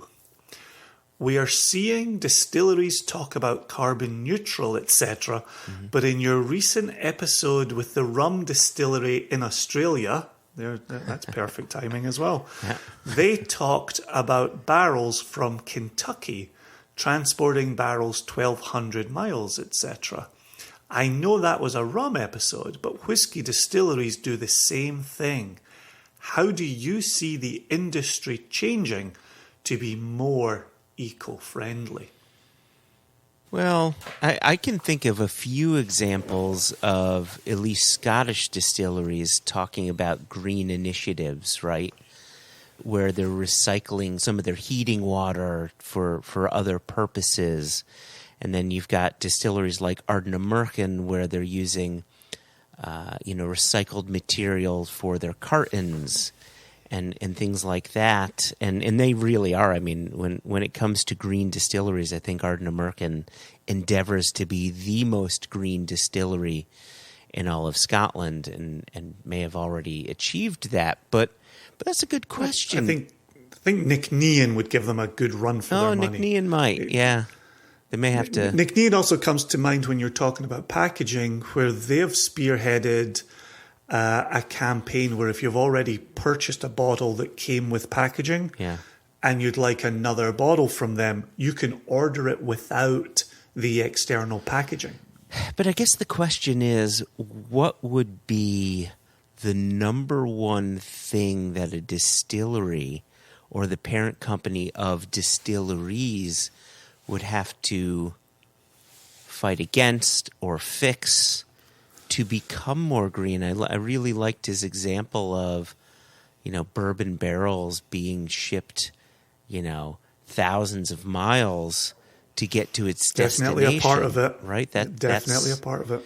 That's a part of it. Now, I know cooperages like Speyside Cooperage and some of the others will purchase bourbon barrels, have them broken down, and then shipped over, and then they're recoopered into, in Scotland. And so I think you're minimizing the amount of space used, the amount of fuel used, and so on. But at the same time as the industry's kind of moving away from that practice, no less an industry titan than Jim McEwen said, once barrels started getting shipped ready built, as they had stood in America, better casks came in. The jigsaw puzzle rebuild was, to his mind, to the detriment of casks. And so, the line was always, why would you ship fresh air to Scotland in a ready-built barrel? Why not flat pack it, not ship the air? Now the response has been, but if you ship it whole, you get a better barrel, which is better for whiskey. Well, the let me just say something really quickly here. Part of that is done out of necessity, because here in the U.S. we can only use that bourbon barrel once, and there is a waste component to that. In my mind, is a question. If you're chopping down trees to build a barrel, and you build the barrel, you do the new char, you create bourbon from it. If you don't use that elsewhere, then is that potentially more wasteful than, right? So there's that. And then you can sort of hyper-focus on other whiskey-producing countries, back to our friends down there in Australia and New Zealand, where they're using a large proportion of wine casks because Australia has such a big wine industry. And you know, I know there are some people like, oh, Australian whiskey with their wine casks. Well, that's the casks that are available to them. Like, maybe give them a little, you know, a nod of the hat, or the tip of the hat, you know, for trying to create something that's a bit more hyper focused on what an Australian product could or should look like, while staying a bit greener. I kind of like that. So, sorry, I just wanted to get that in there, that if we used a whiskey or a bourbon barrel once, that's potentially less green than shipping it across the world to then be used for a second time, a third time, a fourth time, and so on. Well, I think when it comes to any of this, it's all a series of trade-offs. Yeah. So even from the very beginning, should we be cutting down trees that are able to absorb carbon dioxide from our atmosphere? Right? We're probably already off to a bad start. Yeah. So then, to your point, well, if you have cut it down and you have made a barrel from it, how much life can you get out of that barrel? Mm-hmm. Yes, if you're shipping it overseas rather than keeping it in the United States, you know, you've got a different proposition in front of you. The environmental question for me within our industry really comes back to the raw components, which is the trees that are growing, the water that's running, the barley that's being grown. Sure. And I think one of the big questions is, how is the barley being grown? And are we using, you know, more modern agricultural practices are using an abundance of synthetic fertilizers that are causing runoff, that are then increasing nitrogen levels in streams and rivers that are making their way towards drinking water. Mm-hmm. You've then got the monocropping of a commodity, you know, rather than, you know, diversified farming. And again, we're back to, but there's such demand for that barley. Why wouldn't you turn your fields over to that and try and fill that niche as a farmer? And so I think that's problematic there as well. And then you've got the energy use, and you alluded to this earlier in this answer, is the energy use within any distillery, and how are they trying to cut down on that energy use? Even the you know, where are you warming water? How are you warming water? Can you warm water in your process and then double that back into your process? We've got biomass, is it generators at places like Bunnahabhain and Bruichladdich on Islay. Yeah. Yep. Right. And so we're seeing that. You go visit George Grant at Glenfarclas, they'll talk about the water treatment plant that they've got behind the distillery. So they're not just putting their wastewater back into streams around the distillery. You know, another one of the raw ingredients is obviously peat and the slow regeneration of peat. And I know that there's a question about how is peat being used within the industry now. And, you know, I know there are certain distilleries that are re-examining how they use the peat. They're going to keep using it, but can they use it in a way that is less disruptive? And so these questions are definitely being asked, and we certainly don't have all the answers as we're sitting here now. But I think the fact that those questions are being asked of distilleries, and we're trying to get away from just being pawned off with the easiest answer, it gets me thinking corks, right? The neck capsules that get torn off and go straight into the trash, the bottles and how we're recycling those. I think every part of the process has questions that can be asked. And if we start from a position of, well, any industry is detrimental to the environment, we follow up with, well, how do we make it as little intrusion as possible? And perhaps that becomes the goal. Yeah, I wish I wish we did have the answers, but it's clear the question was asked, right? So so it's obvious that no one has the exact answer. However, there are distilleries that are trying to make headway and are trying to be visible for making headway. And my hope is that, these are all single malt producers or large bourbon producers or what have you that are saying, hey, this is what we're doing.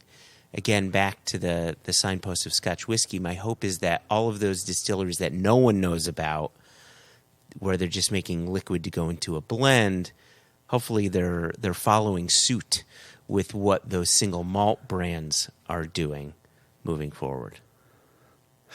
Well, and gosh, if we're talking about industry on one hand, we're talking about consumers on the other, and I think when one engages with a brand, it's asking the follow-up question. And I know for us, when we go to distilleries and they talk about, and the leftover mash is draff, and that goes to the farmer and makes for happy cows. Like, that's pitched as look at this complete cycle here. It's become a red herring. There are environmental questions to be asking separate from the draft going to local farmers. 100%. Yeah, it's a nice way of saying, hey, look what we've done. Let's move on and show you another process. And please don't ask us more questions. Yeah.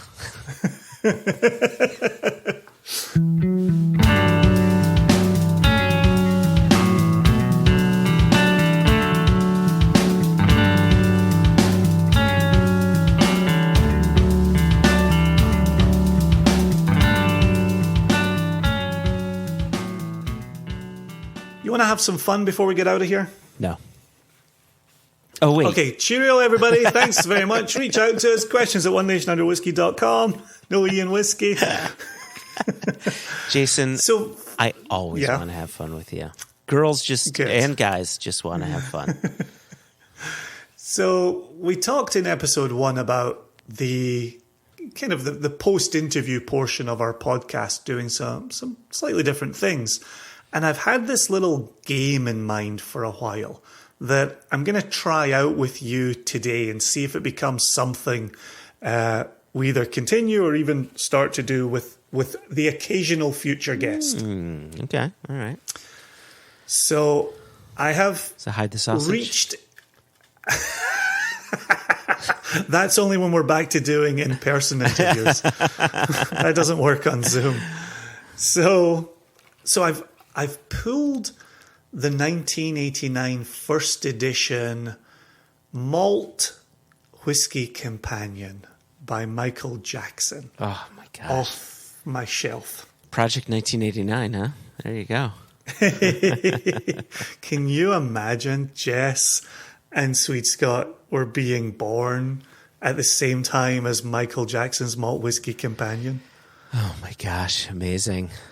Absolutely. Oh my gosh. It just reminded me how old we are. Anyway. Yeah. And I was 7 years away from beginning my whiskey journey. And so the thought that I could pick up this 7-year-old book and it's Michael Jackson's 1989 companion. Uh-huh. So here's what we're going to do. I'm going to give you his overview of the distillery. Mm-hmm. And in this edition, he has one tasting note for this distillery. One tasting. And I would like you to guess the distillery. Okay. Should I have a little pen and paper here to? No, your mind's like a steel trap. Just listen and think. Gosh. All right. You have a lot of faith in me. Okay, go ahead. Well, I also have to read the paragraph without saying the distillery if he says it in the paragraph. I'm also not going to read details that would give away too much. Okay. All right. This is going to be fun. Okay. Go ahead. Okay. So Michael Jackson writes, a lovely old-fashioned Highland malt that can be found only in independent bottlings. Mm-hmm. Perfect for bedtime. He then goes on to describe where it is, and I'm not going to say that. He then says, this distillery, he uses the name, this distillery was founded in 1897 and extended in 1965. It has been temporarily closed since 1985. He then says this thing that I really didn't know, even with the distillery name in it. This distillery has no connection with a variety of liqueurs and blended whiskies called blank and produced in various parts of the world. Its malt whiskey has been a component of the Johnnie Walker blends. The one and only tasting note is for a 1970 Gordon and MacPhail Connoisseur's Choice release at 40% alcohol. Okay. And he writes, colour, full, gold. There is a comma between full and gold. Interesting. Nose, sherry-ish, aromatic, smoky. Body, medium to full, soft, rich.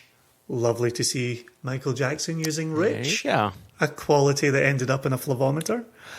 Palate, malty, with notes of barley and vanilla, smoky and full of flavour.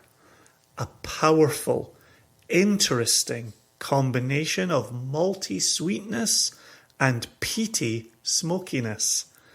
Finish, soft, smoky. Score, out of 100, 76. It's so interesting with Michael Jackson's scoring. He doesn't score high numbers, but he always has nice things to say. I've always liked that about him. So, all right. So here's a thing. When he mentioned a Highland distillery that's used in Johnnie Walker blends, and so my mind went in one place, and then when he called it out as smoky, my mind changed a little bit. The fact that the distillery was opened in 1897 is unfortunately not very helpful because they're... Oh, that hasn't given it away. Yeah, there's a good number of distilleries, like our dear friend Ian Allen with Glen Murray. Smoky. Rich. Closed in 1985. And here he is writing 4 years later. Yeah. That it was temporarily closed. And it's in Johnnie Walker. So a smoky Highland whiskey that can only be found in independent bottlings, at least in 1989, that is a Johnnie Walker component. Gosh. Is there anything else? Is this like, so let me ask you this. If I were to read that to you, is it clearly missing things, or do you feel there's enough hints in there that you would have gotten it correct? I don't think I would have got this correct. I think this has enough head fakes as we use in the world of basketball. So let me tell you this. Okay. There is the geographical sentence that gives away a lot. But then what if I get it wrong? Now I'm afraid. You won't. Okay. You won't. Okay. So I'm not going to give you that just yet. What I'm going to say is this is not a distillery that we think of as a Diageo distillery. Okay. I will also go on to say not only was it temporarily closed in 1985, it ended up reopening for a short period before being reclosed and ultimately demolished. Oh, wow. Wow. Oh, I thought for sure you were like, oh, then it's this distillery. No, okay. I thought I was really helping you with that information. And then demolished. Huh. Well, I think it does start to narrow things down a bit. Okay, I'm if I give you the sentence that I haven't read to you, you are going to slam dunk the naming of this distillery. Okay, I'm just going to continue I'm going to take a sip of a tiny sample that I have here to see. Your sample isn't a 1970 distillate bottled by Gordon MacPhail in the Connoisseur's Choice range, are you? No, it is a 1978 bottling of a 26-year-old by Hart Brothers of this distillery, and I don't think it's them. Okay. Yeah. Well, you should tell the listeners what you're tasting. Last time I was in Chicago, I received a sample of a 26-year-old from the Glen Albin distillery from Nick Reimer. Nick, I apologize if I'm mispronouncing your last name. And you're pronouncing that with neither rhyme nor reason. Oh, I like that. And so my thought was, oh, maybe it's a Glen Albin, but yeah, it's not. I just tasted it, and a tiny sip from the bottle. I told him I was going to wait for the right moment to be opening this, and that moment's coming soon. So I just took a tiny little pull from the bottle. Well, let me add this in while you're having a little think here.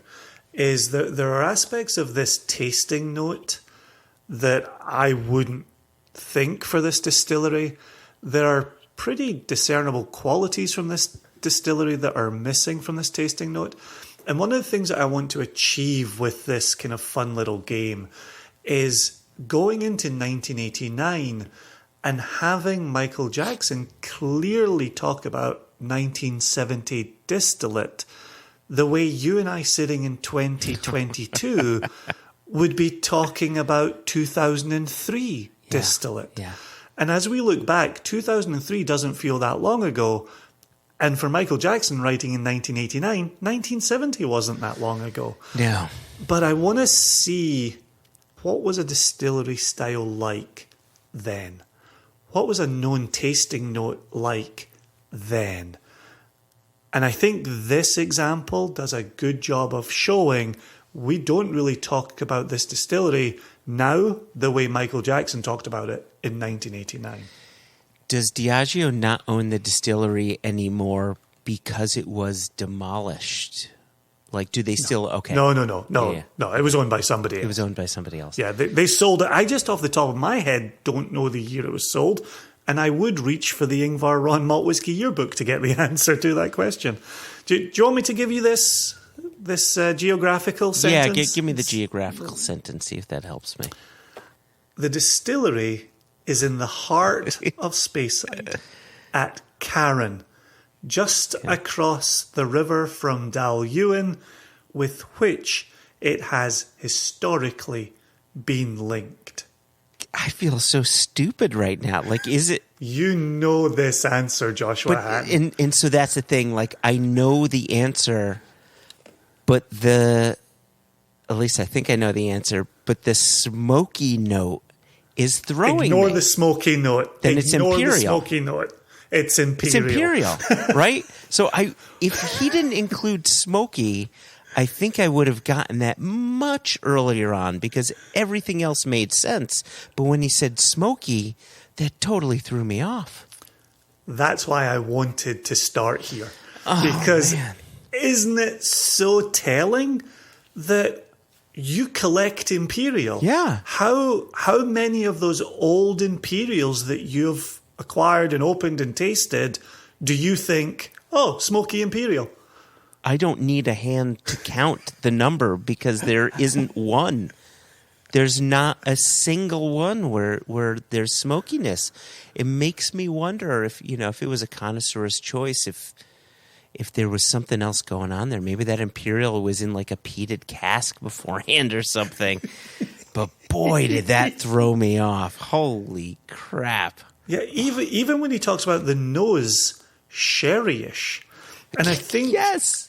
Right? And I think this is so telling that we've talked about, since creating Single Cask Nation, we wanted transparency. We ourselves, as consumers, felt like we needed more than, it was matured in oak. Well, yes, as we've said, no shit, Sherlock. It was matured in oak, an SWA regulation. Here you've got no cask information at all. Yeah. Right? We don't know if this was a second fill sherry hoggy that just put a little bit of sherry onto the nose for Michael here. Mm-hmm. We don't know if this was a sherried Isla cask that they had floating around the warehouse, that they only bottled one of these ever, and it was the 1970 Connoisseur's Choice that Michael Jackson ended up tasting.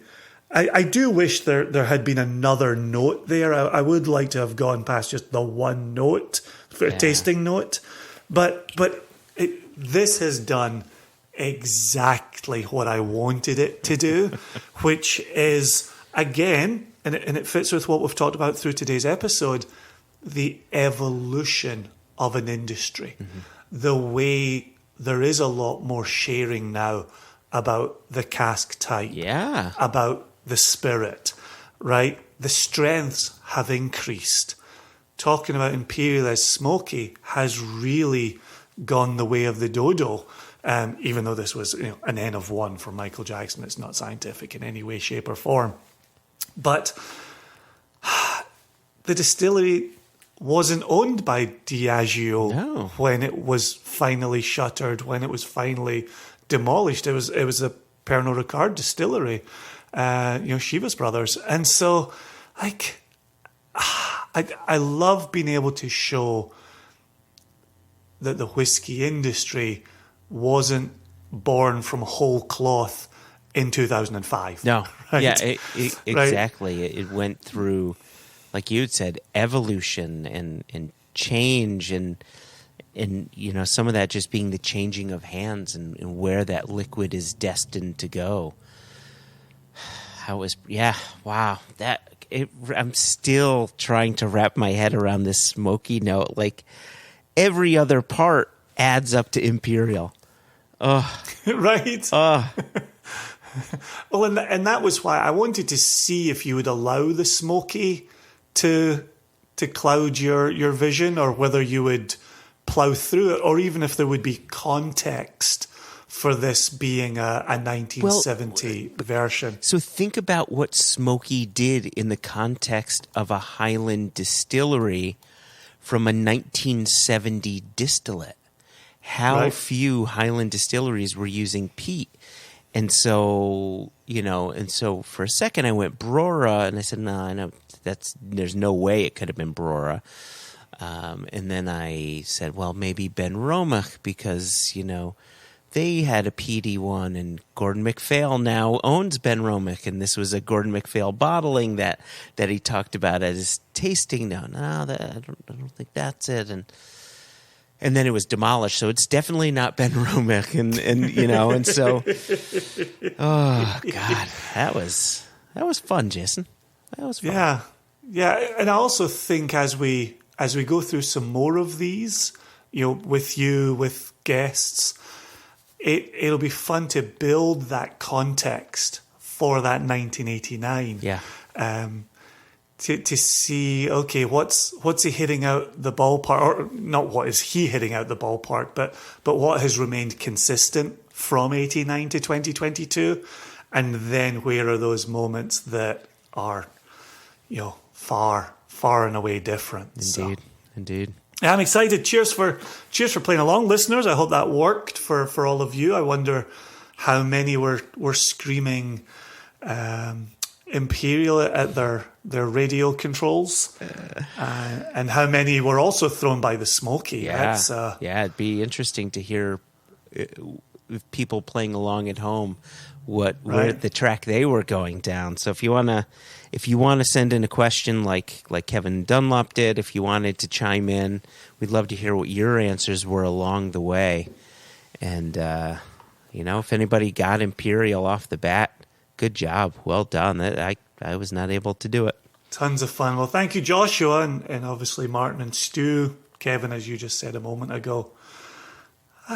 Good episode. I enjoyed that. Likewise. I will see you. Oh, I can't wait for our season 3 guest. Season 3? Yep. Season 3? So I can't wait for our episode 3 of season 6 guest. Absolutely. We're going to follow on very nicely. Very nicely. All right. Well, cheers to you. Cheers to the world at large. Cheers to the roving nation. Cheers, everybody. Oh, Jesus. Well, that's good. That was so bad it gave me time to actually reach for stemware. Cheers, everybody. Cheers.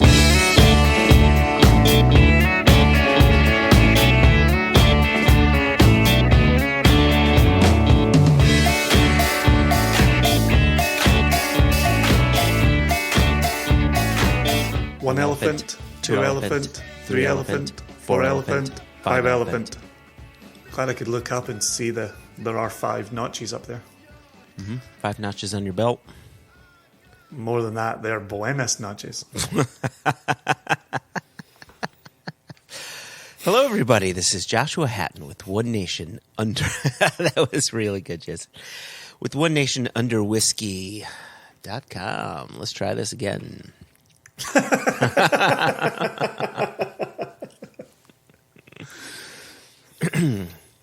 Hello, everybody. This is Joshua Hatton with One Nation Under Whisky. Why can't I do this? I keep on wanting to say .com. Strange.